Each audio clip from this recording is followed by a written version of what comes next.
What's up, plebheads? I'm Neo, and I'm joined here tonight by my brother, Jdog. Now, Jdog, recently you finished God of War, so of course, what does that mean it's time for us to do?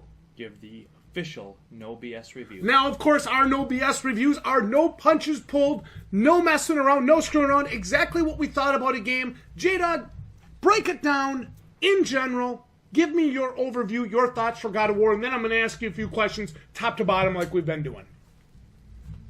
Overall, this is without a doubt one of the very best games I've ever played.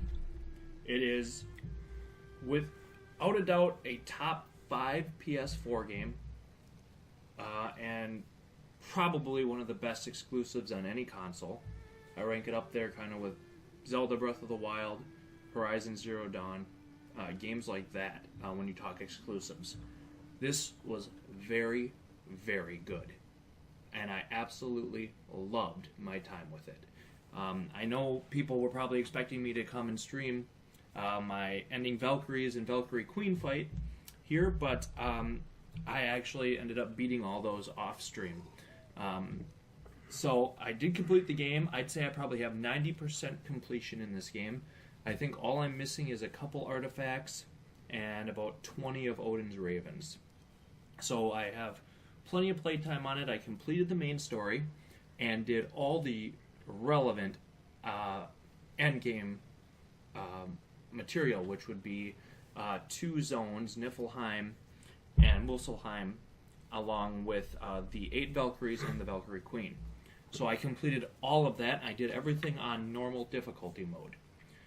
This game, I feel, offers a play experience for just about everyone.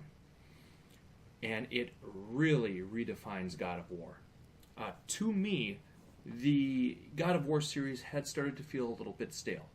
I was playing the God of War 3 Remastered on PS4, got maybe a half to 3/4 of the way through that game, and I really felt that it kind of devolved into a hack and slash game. I didn't feel a great connection to the characters in that game, and I thought that, for the most part, it was kind of paint by the numbers. This game, I feel, does for God of War what Monster Hunter World did for Monster Hunter. It brings a series to a next-gen console. It brings it with full graphics, full voice, and it really creates an immersive atmosphere. And this rivals Monster Hunter World as my top game of the year. I mean, it is absolutely excellent. So, let's talk about basically what's going on in this game. You play as Kratos, of course, and he's basically done over in Greece, killing all the gods over there. Yep. And now he's in the Norse realm. And he's got a wife and a son. Now, at the start of the game, his wife is dead. And you and your son are going on this journey to bring his wife's ashes to the top of this mountain. And without spoiling anything, you're going to meet all kinds of great characters. You're going to have a much longer journey than you think you're going to have. And you're going to have a whole hell of a lot of combat. That's where this game really shines. So you've got a combat system where the camera basically looks over Kratos' shoulder the whole time. This really creates an in-your-face, visceral combat. You can compare it pretty much to the combat of Gears of War in a lot of ways. Very, very violent, very, very fun, very, very intense. And that is probably my favorite thing about the combat in this game, the intensity of it. I didn't really start to get good at the combat until the very end. The Valkyrie fights are extremely difficult, even on normal mode, and they killed me dozens of times until I really started to understand what was going on and the nuances of the combat. It's a deep combat system, a lot deeper than I think I expected, and a lot deeper than I probably was willing to give it credit for at the start. There's blocking, there's parrying, there's timing your dodges correctly, and then there's responding with attacks as well. You also use Atreus, your son, as a companion in combat, and you can upgrade him to be very useful. And I found using this to be extremely important. during the game. So I really ended up enjoying the combat overall. And that is made even better by the incredible environments in this game. That is by far one of its strongest assets. You will come into huge areas that are simply set up for side quests. And these side quests are then going to basically put you in an entire area of the map you didn't even know was there. And had you not found out and searched out these side quests, you would have missed it completely. And it's a huge area where you can spend an hour or 2 hours exploring things, getting chests, getting upgrades, and finding incredible, monsters to fight. You're going to find some dragons. I mean, it's freaking awesome. I mean, bottom line. You look at some of the voice work in the game, almost all the dialogue is voiced for the most part. You meet incredible characters, each with their own personalities. You meet some badass dudes in this game, and fight some big ass bosses, and it's a load of fun. Now it is one camera shot, right? It is one camera shot. I feel like the effect of that on me is I just never wanted to stop playing this game. It's one of the few games where I was like, okay, I'm gonna. A lot of times you're playing a game, you kind of have it in your head, okay, I'm gonna stop after I do this, right? And this game, you do it, and the pacing is so perfect that you're doing something else. And you just never want to stop. And this game, I think, more than any other that I've played, at least in recent memory, really kept me engrossed in it at all times. And I'm done with, like I said, about 90% of the game. I'm done with all the really relevant stuff, and I wish there was more. I mean, that is the highest praise you can give a game. Especially from somebody like you. I don't want this game to be over. I want DLC right now. I'll buy it. Put out something. There's 3 realms that you can't go to in this game that are, locked. I'm thinking those got to be DLC, and I wish they were available right now. I would absolutely buy them. I mean, I wish there was more for me to do, other than, go run around and look for ravens and shit. I mean, that's a completionist thing, which is not something I absolutely have to do. But I wish there was some more big fights to have, because I absolutely loved them. And like I said, I want to keep playing this. Like, a part of me just thinks, hell, I'll just go in and run around the realms a little bit more and hack and slash some shit up. Yeah, hang out in there. Because honestly, I can't think of a better game with better graphics and better environments to play right now. I really can't. And a lot of times you'll start a game, right? And you'll have initially really positive impressions of it. And we'll do a lot of videos where we do our first impression videos, right? But as you go on, the game kind of slogs down. Or you get, it gets a little repetitive or whatever, And this never happened to me in this game. You go through the initial journey, right? You complete it. And you literally have another 10 hours of gameplay if you want. In all the the endgame content you can do. Each of the environments feels unique. Each of the realms you can travel to has its own personality, so to speak. It has its own feel to it. Has its own enemies and its own challenges. I never felt bored in this game. I don't know what else I can say and how much higher of praise I can give a game other than to say, I want to keep playing. I can nitpick a couple things. I can too, and I'll share them later in the review. If you're looking for me to find a few negatives, during some really intense fights, especially with the Valkyries, I would, because of the way that you use the PS4 controller to lock on and then go into rage mode, I'd find myself coming out of lock-on mode and getting disoriented a little bit during highly intense fights, or accidentally going into rage mode, and when I didn't want to, because instead of you're trying to move the camera with the right joystick, and then you're trying to move your character with the left stick, and you end up pushing both in when you don't want to. That's probably my one small critique about the way the combat is set up during really intense fights that disappointed me. But that's so small. I was thinking today, about the things I wanted to say on this video, and a lot of times we disagree with major reviews, right? They'll come out, they'll be really highly praising a lot of games, and we'll come on here, we'll play the games, and we'll be relatively disappointed. And this is not one of those cases. This is a case where the reviewers are right. The mainstream reviewers, they're right. This is a 10 out of 10 game, at least in my book. I loved every minute of it. I played it on normal mode. It was very challenging, and I had everything upgraded fully. And I don't want to say struggled necessarily, but I died plenty. For you guys that have watched our streams, I died quite a bit. I never felt overpowered in this game, and that was on normal mode. I tried on God of War difficulty, give me God of War difficulty, couldn't beat the first 3 enemies.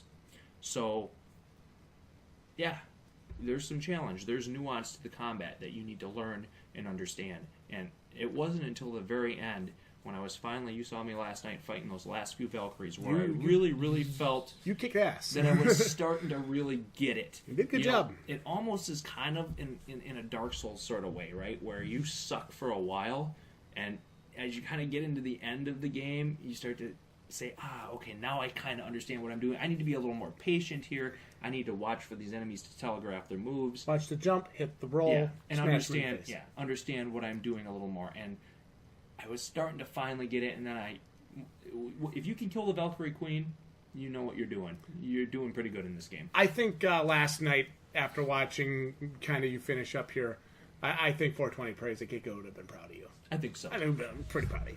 Yeah. It's pretty good.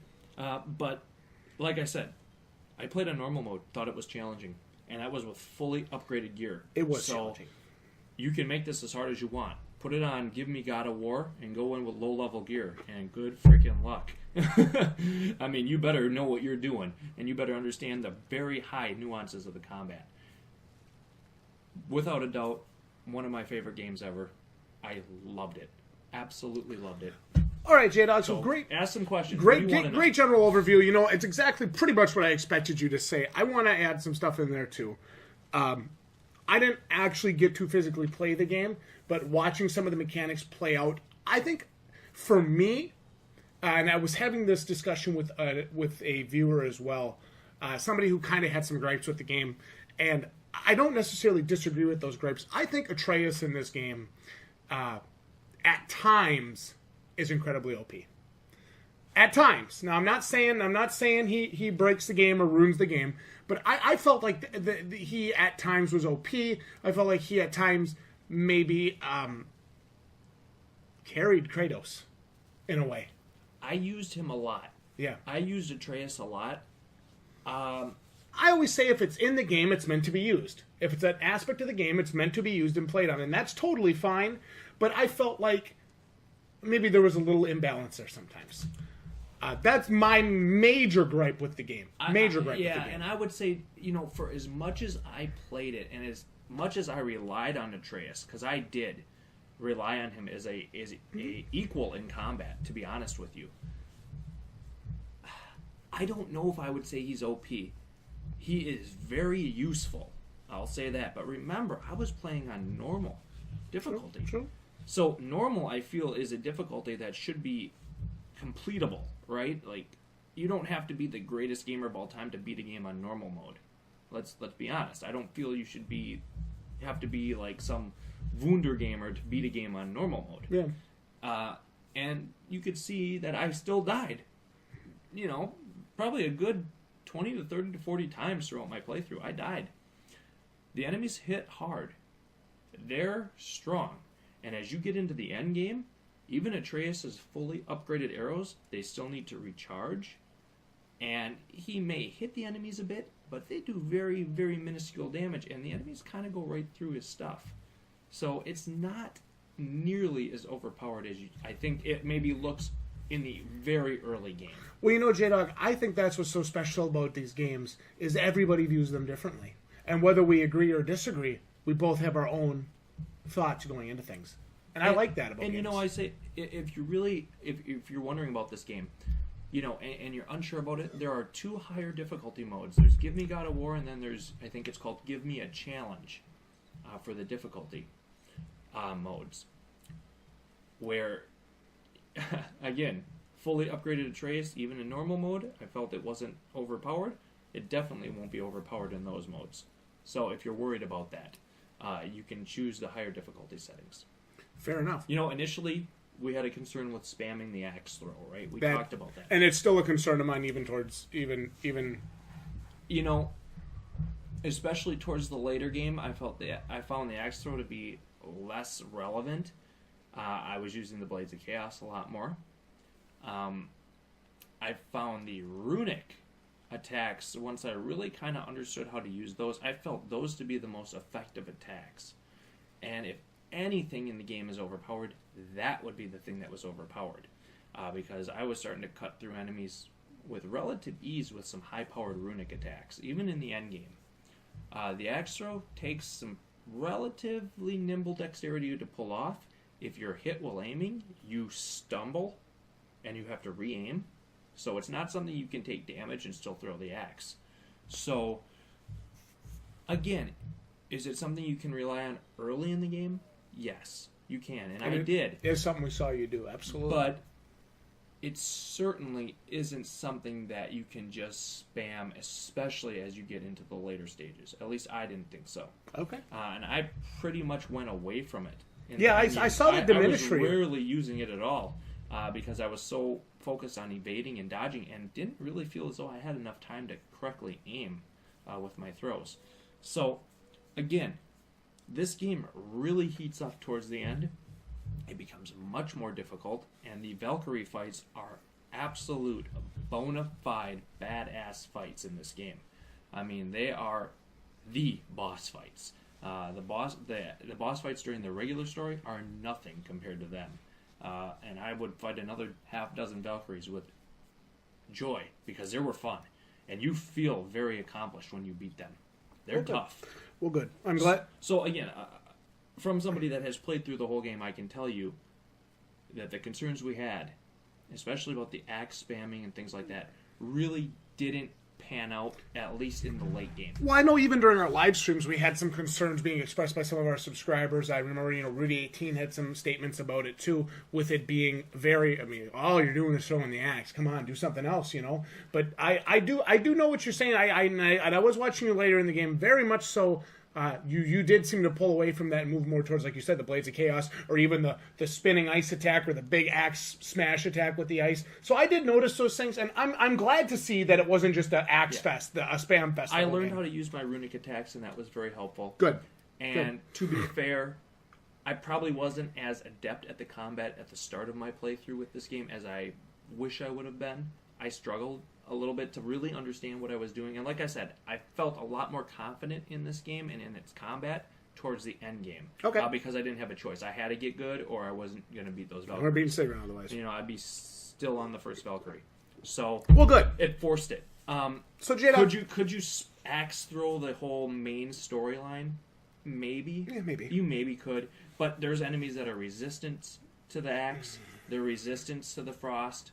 And you need to be willing to change up your tactics. Some are more useful barehanded, or require a shield bash to get rid of their blocking. So it really doesn't allow you to just do one thing. And again, I know maybe what you guys saw in the initial play and in some of my early streams looked like maybe it would be that way, but I can assure you that it wasn't. Well, great. That makes me happy to hear that, and I think that'll put a lot of people at ease about this game. If the game was something where I could cheese something, right, where I could literally basically do 2 buttons the whole game and complete it, I wouldn't be on here giving this game a 10 out of 10 review. I can promise you that. I would never tell somebody to pay $60 for a game they can cheese their way through.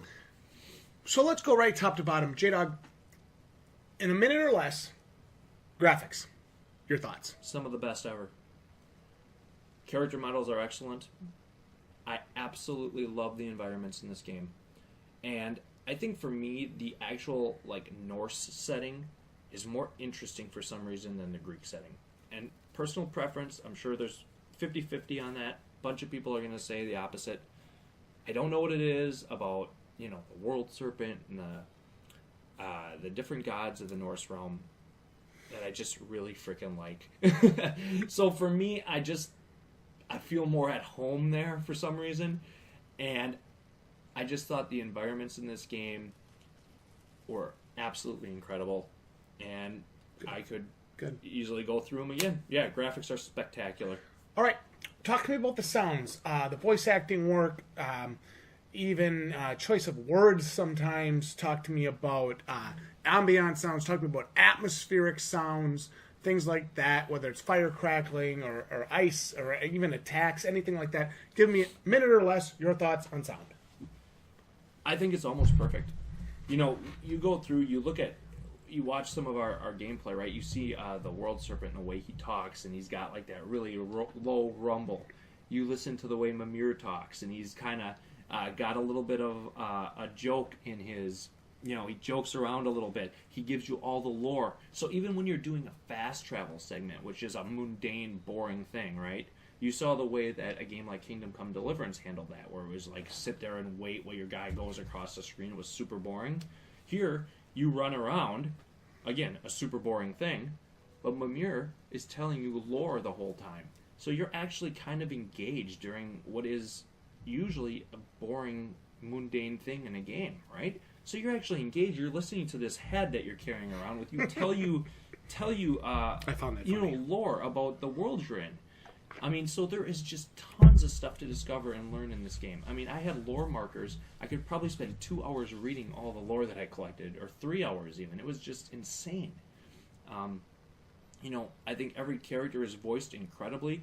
The guy, and his name escapes me right now. I think he was in Stargate, if I remember right, and he voices Kratos. It just does a freaking phenomenal job. Kratos has so much weight to his voice. Yes, he does. He sounds exactly like he should, and I can't stress that enough. That guy sounds like somebody that has been through some serious wars. He's got an anger and a sadness in the depth of his voice, and he also can kind of have that like personal moment as well, but it's just hard enough to really It escapes him sometimes. to get him to break, you know? Yep. So he's captured almost perfectly. I'd say if anyone was annoying, it would be Atreus. He'd probably be my least favorite character because I never felt that he really grew as much as I wanted. And he seemed even a little bit still of a boy even towards the end of the game, and I would have liked him and Kratos to have been just a little bit more on even terms. Now, they do grow throughout the game. Don't get me wrong. They do grow throughout the game. But I still thought Atreus could have been a little bit better. Again, minor complaint. Not something that ruins the experience by any means. But Atreus, like for instance, at the end of the fight, at the end of the game, you get through some really tough fights. And even if you do well in the fights, Atreus might say something like, "Oh, I didn't think we'd beat them." Like, where he's still really questioning his own abilities, even though he's a fully upgraded character at the end game. And I was like, Atreus, I would have liked you to, because he's saying that throughout the game sometimes, and I would have liked him to say something more like, you know, we did well. Not necessarily that we did well, but more like, we did better that time. Something along the lines that would have made you feel like Atreus himself gained a little more confidence than I feel like he did. Fair enough. You know, he comes across as arrogant kind of during a part of the game when he first finds out that he's a god. He says, "We're gods, we can do whatever we want." And that was kind of strange. Maybe that's the way I guess I would have reacted if I was 12 or 13 and was told I was a god. Mm-hmm. So, you know, maybe it's not so bad, but he could have been a tad better. But Kratos makes up for it. He's absolutely awesome. In character 24/7, 365. Yeah, and you look at other characters. Mimir as the head is just hilarious. How about the dwarves? Ton of lore. The two blacksmiths are hilarious as well. They each have their own personality, which are complete opposites. I love them, and visiting them is just a riot. Freya's really great, and so is Baldur. He's got a certain evil in his voice that I really, really liked. The way he taunts Kratos initially during their fights is really almost WWE style in a way. Well, according to 420 Praise It, he trained with Conor McGregor on a few occasions. That's why he's so good at trash talking. Yeah. So I think of the major characters we met, even the World Serpent. You can't understand him, but he's got his own personality. Very important. Voice work in this game is spectacular. I love it. Very important. I absolutely love it. Awesome. Talk to me real quick, again, a minute or less. Break down the game controls. Responsive, clunky, smooth, best ever. What did you think? Thought the game controls were excellent. I voiced my concern earlier about the way that I accidentally would trigger rage mode and where I would lose my lock on a character during an intense fight. That happened a lot in the Valkyrie fights, and it definitely cost me some deaths. It's probably my one complaint about the controls overall, but otherwise it's fairly basic: dodge, block, run, attack, light, heavy attacks, runic attacks, throws, things like that. Overall, not really any major complaints with it. It worked fine. Good. You learn the control schemes, you learn the nuances of the combat, you get good at it, and you're going to be okay. Let's talk about immersion. Again, minute or less. This game's ability to pull you in. Go. Well, I touched on it earlier. This is a game I never wanted to stop playing. I can't stress that enough. And it's a lot of different things that combine, right? You got the one camera shot, right, that keeps you in the game at all times. There's no loading screens. There's no, dark screens going from cutscene to cutscene. It is you on Kratos at all times. I have to ask you one question. Now, you mean to tell me every time you talk to Mimir, every time you talk to a boss, the World Serpent, Balder, Freya, there wasn't a loading screen? No, it's completely seamless. Unbelievable. Even here now, I have this game ready to continue. If I hit continue, I will have one loading screen here, and then I'll be in and ready to play. So, very immersive in that way. And I just want to touch on the environments one more time. Not only do they look good, but there are so many hidden crevices and hidden areas that you can take to find chests and find different things to get. I'd say I probably got about 90% of all the chests in the game, I would say. So there's obviously more I could go look for if I wanted to.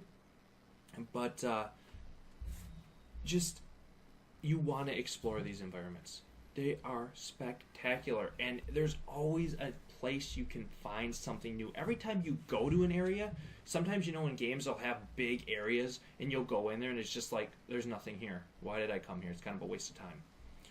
This game, you go to an area, there's going to be something to find. Even if it's just a basic chest. It's going to be something to find. It's going to make you feel rewarded for your exploration. I love that in games. So for me, the exploration in this game is just as important as the combat. It's something I thought the old God of War games really lacked. This one does not. All right, Jdog, one more time here before we bring it home. Your final thoughts on God of War PlayStation 4 2018. This game reimagines God of War about as well as you can reimagine a series. I have not played something this good in forever. This is like that first time you play the first Dark Souls game. It's on that level for me. I love it. I want more content for it.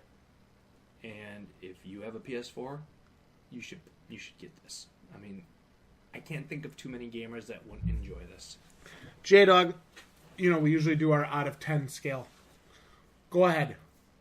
Lay it on us. Your score out of 10, God of War. It's a 10 out of 10 game. Bonafide 10 out of 10. All right. I never felt bored. I didn't want to stop playing it.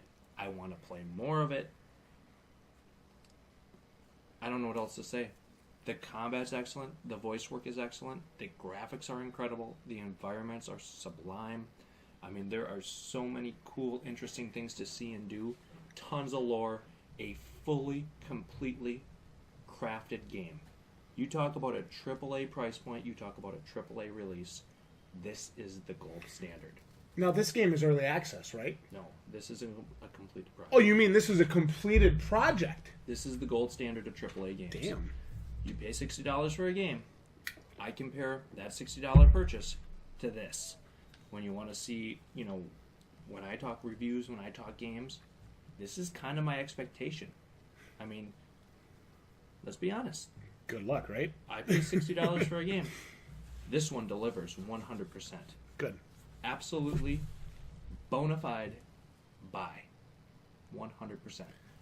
I'm Neil with the Balding Plebs, and I want to thank my brother, Jdog, for joining me here tonight for the God of War PlayStation 4 2018 No BS review. Now, this is a game that we place pretty highly, I would say, for 2018 here. It's going to take some miracle for something to beat this out. Fair enough. If something beats this out, I'll say 2018 might be the best year ever for games because, wow. I want you guys to like this video if you enjoyed it. Comment down below if you've played or are thinking about playing God of War, your thoughts on the game. Subscribe to the Balding Plebs here for more no BS reviews, gameplays, live streams, and hangout nights, and content like this. Good night, everyone. GG, you plebs, and 10 out of 10, GG, God of War.